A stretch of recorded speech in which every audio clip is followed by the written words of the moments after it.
O plenário do Supremo Tribunal Federal, por maioria, decidiu que o Fundo Amazônia deve ser reativado em 60 dias.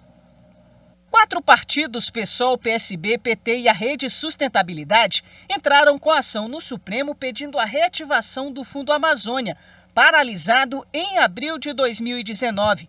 Alegam que o governo federal também extinguiu 2 órgãos do fundo, o Comitê Técnico e o Comitê Orientador, e cerca de 3 bilhões de reais estão represados, sem a contratação de novos projetos ou a implementação de qualquer medida de equilíbrio. A relatora da ação, a ministra Rosa Weber, presidente do Supremo Tribunal Federal, considerou que o governo federal foi omisso, porque as alterações promovidas no formato do fundo impediram sua atuação em novos projetos e também a continuidade de doações.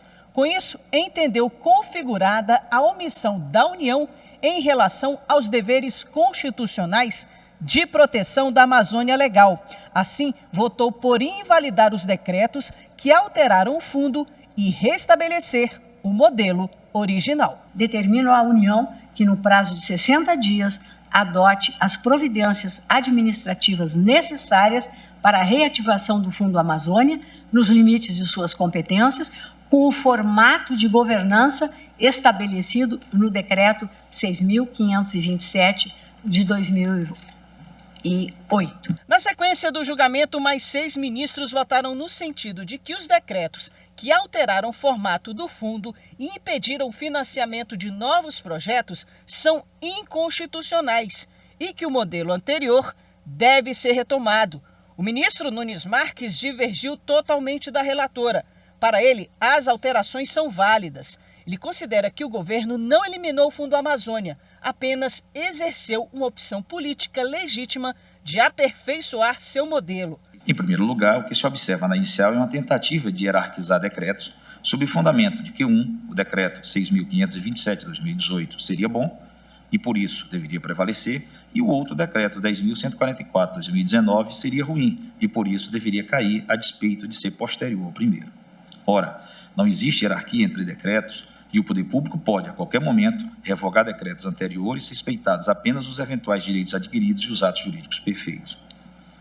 Mas não há direito subjetivo a que um certo modelo de governança de uma política pública seja mantido, ainda que, supostamente, esse modelo seja eficiente. O governo não eliminou o Fundo Amazônia, mas sim vem buscando alternativas para atualizar a forma de gestão e de aplicação dos respectivos recursos. Nessa fase do julgamento, o plenário já havia formado maioria para determinar a reativação do Fundo Amazônia em até 60 dias.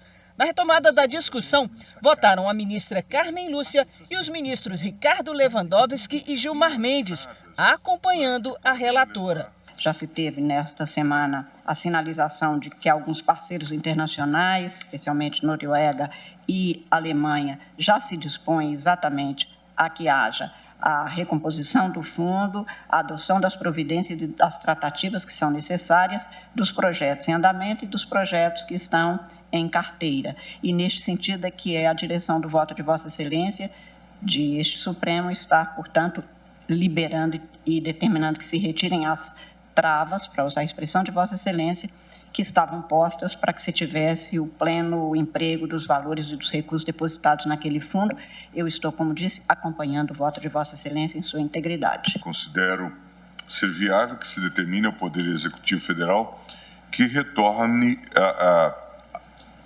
à implementação e adequação daquele primeiro plano, sem prejuízo de apresentar em até 30 dias plano de contingência para reduzir o desmatamento da floresta amazônica, podendo utilizar, inclusive, como base mínima as diretrizes do plano de ação para a prevenção de controle de desmatamento na Amazônia Legal. Nós sabemos, isso foi até alvo de discussões em alguns votos precedentes, que os governos democraticamente eleitos dispõem de poder para estabelecer políticas públicas, mas as políticas públicas hão de ser também consonantes com aquilo que está estabelecido na Constituição. Assim, o plenário, por maioria, decidiu que o Fundo Amazônia deve ser reativado no prazo de 60 dias.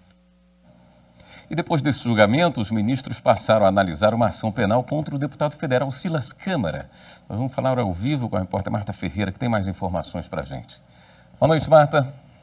Boa noite, William. Boa noite a todos. O deputado Silas Câmara, do Republicanos do Amazonas, responde por peculato.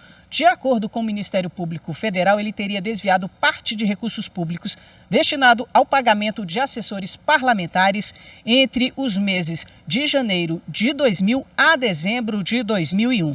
O advogado dele alegou que esses depósitos eram referentes a empréstimos que ele fazia para os seus subordinados e os subordinados estariam pagando esses empréstimos de volta. O relator dessa ação penal é o ministro Luiz Roberto Barroso, que não aceitou os argumentos do advogado e votou no sentido de condenar o deputado a pena de 5 anos e 3 meses e 123 dias multa, fixado o valor unitário em 5 salários mínimos no regime semiaberto. Determinou ainda a devolução aos cofres públicos de R$ 248 mil após o trânsito em julgado da decisão. Determinou ainda que seja encaminhado ofício à Câmara dos Deputados para que o deputado Silas Câmara possa perder o mandato.